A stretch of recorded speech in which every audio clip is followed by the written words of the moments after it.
Hey guys, तो मेरा नाम चंद्रकिशोर बख्शी एक्सप्लोर गिज़्मो की तरफ से मैं आपको स्वागत करता हूं। और अगर आपको ये वीडियो पसंद आता है तो please like share subscribe comment जरूर कीजिएगा। और सब्सक्राइब करने के बाद बेल आइकन का बटन दबाना ना भूलिएगा एक्सप्लोर गिज़्मो चैनल को। तो चलिए मैं आपको बताता हूं कि क्या है इस वीडियो में। जैसे कि एक नया अपडेट आ चुका है, new update Asus Zenfone Max Pro M1 के लिए। और ये है नया फर्मवेयर वर्जन है 055। और हालांकि ये इंडियन वर्जन में नहीं आया है, ये रशियन वर्जन में आया है, क्योंकि अभी तक आने में उसको टाइम है, लेकिन रशियन वर्जन का लीक हो चुका है तो यहाँ पे सब ने कर चुका है ऑलरेडी। तो OTA अपडेट नहीं मिलेगा हमको अभी फ़िलहाल, तो मैनुअल हमको करना पड़ेगा और बहुत आसान है सब अपडेट करना। उससे पहले मैं आपको बता देता हूँ कि क्या है इस अपडेट में और क्या नहीं है। तो देखिए, पहले तो डार्क मोड तो जैसे कि पिछली बार भी वैसे ही था, सेम टू सेम है। और डार्क मोड तो सिर्फ बोलने के लिए डार्क मोड है, बाकी कुछ भी नहीं है। देखिए पूरा लाइट है, यहाँ पे कुछ भी नहीं दिया गया है। तो डार्क मोड सिर्फ उसके लिए बोलने के लिए है। वो भी डिपेंड करता है आपके वॉलपेपर के ऊपर। अगर आपका वॉलपेपर डार्क है, जैसे कि मैंने यहाँ पे लगा के रखा हुआ हूँ अपना डार्क वॉलपेपर, तो ये पूरा इसमें डिपेंड करेगा यहाँ पे। तो और बाकी फिर आपको यहाँ पे जाना पड़ेगा डिवाइस थीम में, उसके बाद फिर आपको डार्क सेट करना पड़ेगा, तब वो आपका डार्क ऐसे होगा, नहीं तो नहीं होगा। तो डार्क मोड में बोलूँगा एक तरह से मजाक है और कुछ भी नहीं है। और ऐसा कुछ भी नहीं दिया गया है जिससे हमको यहाँ पे एसन कलर है वो भी चेंज हो जाए और ऐसे कुछ रहे वो, ये सब कुछ नहीं होता है। ये पता नहीं क्या है, क्या दिए नया अपडेट में, कुछ समझ नहीं आता है। एम्बियंट डिस्प्ले चलता है हमारा, मैंने न्यू नोटिफिकेशन में उसको इनेबल करके रखा हुआ हूँ, तो ये हमारा अभी भी मस्त चल रहा है इसको। और बाकी सब कुछ वैसे ही है, सेम टू सेम उसी तरह से है। और ब्राइटनेस मैं आपको बता देता हूँ। ब्राइटनेस देखिए, ब्राइटनेस मैंने अपनी रखी हुई, ब्राइटनेस लेवल जो है मेरे 13% रखा हुआ हूँ। अगर मैं उसको पूरी कर देता हूँ तो इतना आ जाता है, ऐसे आ जाता है यहाँ पे। तो ब्राइटनेस लेवल ओवरऑल बहुत अच्छा है। और अगर मैं उसको पूरा बढ़ा देता हूँ तो ये इतनी है, देखिए आप कुछ भी नहीं देख पाएंगे इसमें कैमरे में। तो मैं इसको 13% में बहुत कम इसको चलाता हूँ, इतने में ही मैं इसको रखता हूँ, 20% तक ही रहता है इसमें। तो ये काफ़ी सफिशेंट है इसमें, मतलब ये भी बहुत ज़्यादा मेरे को लग रहा है, तो मैं इसको थोड़ा सा मैं ऊपर जाके भी यहाँ पे कम कर सकता हूँ। तो इस तरह से ब्राइटनेस लेवल जो है वो भी काफ़ी हद तक अच्छा है। उसके बाद ब्लूटूथ तो आराम से कनेक्ट हो रहा है, सब कुछ बढ़िया है। बैटरी मैं दिखा देता हूँ, बैटरी क्या है। कल ही मैंने इसको चार्ज किया था, 13 घंटे वाली की बात है। हालांकि पूरा चार्ज नहीं किया था, 60% में मैंने स्किप कर दिया था, क्योंकि मेरे को देखना था वो भी। बाकी आपको उसको बैटरी यूसेज दिखा देता हूँ। तो याद देख सकते, प्ले स्टोर मैंने खेला है इसको, PUBG को मैंने खेला था, 10% बैटरी खपाई है, ठीक है, ओवरऑल सही है। और आइडल मोड है, ड्रेन बिल्कुल नहीं हुआ रात में। मैंने वाईफाई अपना ऑन कर रख के रखा हुआ था, और कुछ भी आप देख सकते, कुछ भी यहाँ पे ड्रेन नहीं हुआ है, सब कुछ मस्त चला है बिल्कुल इसमें। तो ये बैटरी के मामले में सेम टू सेम वैसे ही है जैसे पहले था, तो कोई इशू नहीं है बैटरी में। दूसरी चीज़ है डिस्प्ले का मैं बता चुका हूँ, साउंड भी वैसे ही है। स्टोरेज, सिक्योरिटी एंड लोकेशन, मेरे को थोड़ा सा ऐसा लगता है कि जो है फिंगरप्रिंट थोड़ा सा स्लो है। अगर मैं इसको करूँ तो 1 सेकंड, मतलब मैं बोलूँगा कि टाइम लेता है। ये देखिए, मैं इसको दबा रहा हूँ तो थोड़ा सा टाइम लेता है यहाँ पे। तो फिंगरप्रिंट ऐसा माइट भी स्लो लगता है मुझे। और सिक्योरिटी अपडेट आप देख सकते हैं, 5 जून 2019 लिखा हुआ है, जो कि है उसमें, ठीक है। और फेस रिकॉग्नाइजेशन बाकी फास्ट है, ये बहुत अच्छा है इसमें है। स्क्रीन पिनिंग और ये सब दिया हुआ। डिजिटल वेलबींग आ चुका है हमारे इसमें, तो ये आपका पूरा बता देगा कि आपका कौन सा ऐप या कौन सी सर्विस चल रही है जो सबसे ज़्यादा आपका ले रही है। तो आप देख सकते हैं PUBG का यहाँ पे चल रहा है। फिर सेटिंग्स का मैं अभी बता रहा हूँ, तो वो आ रहा है इसमें। उसके बाद फिर आता है दूसरी चीज़ है यहाँ पे डू नॉट डिस्टर्ब, और इस तरह से आप बाकी उसको सेटिंग्स को चेंज कर सकते हैं। डिजिटल वेलबींग में विंड डाउन भी है, इसको भी आप कर सकते हैं, तो उससे सब कुछ आपका बंद हो जाएगा यहाँ पे, और बहुत अच्छे से फिर आप इसको यूज़ कर सकते हैं।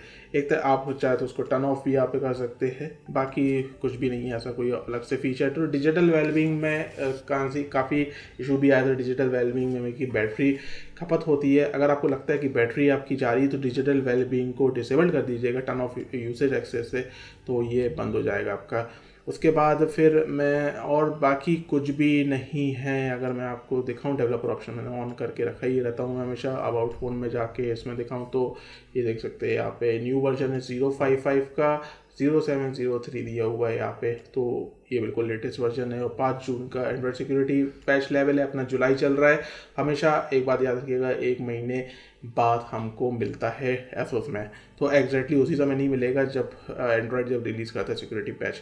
तो ओवरऑल मैं बोलूँ तो और उसमें कुछ भी नहीं है, डार्क मोड नहीं दिया है, API इनेबल्ड नहीं है, आप gcam इंस्टॉल नहीं कर सकते, वही सेम मेथड फालतू का कि ADB में जाओ वहाँ से gcam इंस्टॉल करो, वो वाला मेथड है।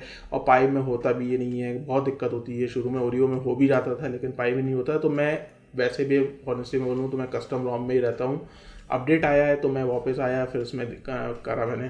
और पबजी ये सब मैंने डाल के रखे हुए, ब्लॉटवेयर्स तो ये बहुत ढेरों पड़े रहते हैं यहाँ पे, ये सब है। और ये मैंने डाल के रखे हुए ऐप्स। बाकी कैमरे की क्वालिटी तो देखिए सेम वैसे ही है, कैमरा कोई इम्प्रूवमेंट नहीं है, वैसे का वैसे ही है। स्लो मोशन अपने को मिलेगा नहीं, तो उसकी उम्मीद आप छोड़ दीजिए, वो कभी नहीं मिलेगा स्लो मोशन इस डिवाइस में तो फ़िलहाल। और बाकी सब कुछ वैसे ही है और कुछ भी नहीं है इसमें। पबजी में आप HD में चला सकते हैं, HD में नॉर्मल FPS में ही चलेगा ये, मतलब एक्सट्रीम FPS में नहीं चलेगा, HD रहेगा सपोर्ट, लेकिन आप चला सकते हैं। 3GB मेरा जो है डिवाइस है, तो 3GB में भी जो है लैग कम होता है, बहुत कम होता है। अगर आप उसको HD में या फ्रेम रेट बढ़ा के रखेंगे तो ज़्यादा ज़रूर होगा, बैटरी जल्दी ड्रेन होगी। तो मैं बैलेंस में रखता हूँ ताकि कोई दिक्कत ना हो उसमें। चार्जिंग स्पीड में बताऊँ तो चार्जिंग स्पीड भी काफ़ी हद तक अच्छी है। चार्जिंग स्पीड भी मैं बोलूँगा कि जो मेरे को जो मिल रही थी चार्जिंग स्पीड, वो थी अराउंड, मेरे को इसमें अगर मैं दिखाऊँ तो 29% मैंने चार्ज किया था। एवरेज आप देख सकते हैं 1100 की, बहुत कम है फिलहाल, बहुत कम है चार्जिंग जो था। और रात में मैंने लगाया था यहाँ पे स्क्रीन 5% के लिए ऑन, स्क्रीन ऑफ मैंने रखा था। तो स्क्रीन ऑफ जब मैंने किया तो चार्जिंग स्पीड ये देख सकते हैं टोटल 1700 एवरेज में जा रहा था, जो कि बहुत अच्छा है। और नहीं सॉरी 1800 में जा रहा था, जो कि बहुत अच्छा है। और स्क्रीन ऑन में जब करता था तो 1270 मिल रहा था। तो आप एक बार जरूर ये कीजिएगा कि अपना स्क्रीन ऑफ ही रखिएगा, ज़्यादा आपको अच्छी मिलेगी। और दूसरी चीज़ मैं कि मैं बोट केबल यूज़ करता हूँ यहाँ पे, तो ये बहुत अच्छी केबल है, आप इसको ज़रूर यूज़ कर लीजिए क्योंकि ये ड्यूरेबल भी है, टूटेगी नहीं है, बहुत अच्छी केबल है। मैं करीब इसको 1 साल हो गया यूज़ करते हुए, तो ये मेरे को बहुत पसंद आती है, हमेशा मैं इसको यूज़ करता हूँ। तो यही है भाई, इसमें और कुछ बताने लायक तो है नहीं इस अपडेट में। मैं ये बोलना चाहूँगा कि भाई इस अपडेट को आपको ऑप्शनल में रखता हूँ, लेकिन एंड्रॉयड सिक्योरिटी पैच आया है उसके लिए फिर आप ज़रूर कर लीजिएगा। और करना कैसे है वो मैं बता देता हूँ आपको, हालांकि ऑलरेडी मैं कर चुका हूँ। तो करना कैसे है, आप फाइल जो नॉन रूट यूज़र्स है उनको मैं पहले बता रहा हूँ, उनको क्या करना है। सबसे पहले डाउनलोड कर लीजिएगा फाइल को, फाइल्स में जाइएगा। उसके बाद फिर आपको यहाँ पे 2-3 बने हुए हैं। उसके बाद फिर जैसे ये रहता है शो इंटरनल स्टोरेज, ये शो इंटरनल स्टोरेज में इसको टैप कीजिएगा और फिर यहाँ पे आप जाइएगा और यहाँ पे ऐसे बन के आ जाएगा। फिर इसको टैप कीजिएगा, फिर आपका ये पूरा ऐसे खुल जाएगा और उस फाइल को जो डाउनलोड की है वो यहाँ पे मूव कर दीजिएगा, यहाँ पे डाल दीजिएगा कहीं भी, इसको किसी फोल्डर मत डालिएगा, यहीं पे डालिएगा। और उसके बाद फिर रिबूट कर दीजिएगा जैसे कि हमेशा करते हुआ है मैनुअल। और फिर बस उसके बाद फिर वो नोटिफिकेशन आ जाएगा कि आपका न्यू अपडेट आ चुका है। लेकिन याद रखिएगा 053 अपडेट होना ज़रूरी है, जो कि प्रीवियस अपडेट है वो होना ज़रूरी है। तो इस तरह से आपका अपडेट हो जाएगा और फिर कोई दिक्कत नहीं, फिर आप आराम से आपका यूज़ कर सकते हैं। अब मैं बताना चाहूँगा रूट यूज़र्स वालों को क्या करना है। रूट वालों को भी मैंने फाइल दे के रखी हुई, तो वो भी आप डाउनलोड कर लीजिएगा। उसके बाद अगर आप कस्टम रोम में है तो कस्टम रोम को आपको वाइप करना पड़ेगा, पूरा इंटरनल SD को छोड़ के सब कुछ वाइप करना पड़ेगा। उसके बाद फिर इसके बाद जो फाइल है उसको फिर फ्लैश कर दीजिएगा। 1.5 GB की फ़ाइल है, एक बात याद रखिएगा, दोनों फाइल्स 1.5 GB की है root and non root users के लिए। तो उसको याद रखिएगा, जो रूट वाले हैं उनको भी वही फाइल और नॉन रूट वालों को भी वही फाइल करनी पड़ेगी।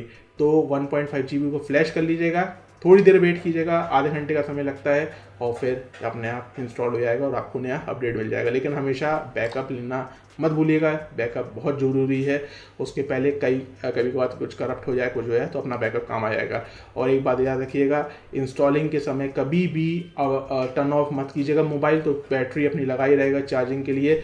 और रिबूट मत कीजिएगा, कोशिश मत कीजिएगा, इससे जो डिवाइस है वो ब्रेक होने का खतरा हो जाता है। तो हमेशा आराम से उसको करिएगा और इंस्टॉल होने के बाद वाइप कैश पार्टीशन जरूर कर लीजिएगा। वो भी एक ऑप्शनल है लेकिन आप जरूर कर लीजिएगा, उसमें बहुत काफ़ी होता है।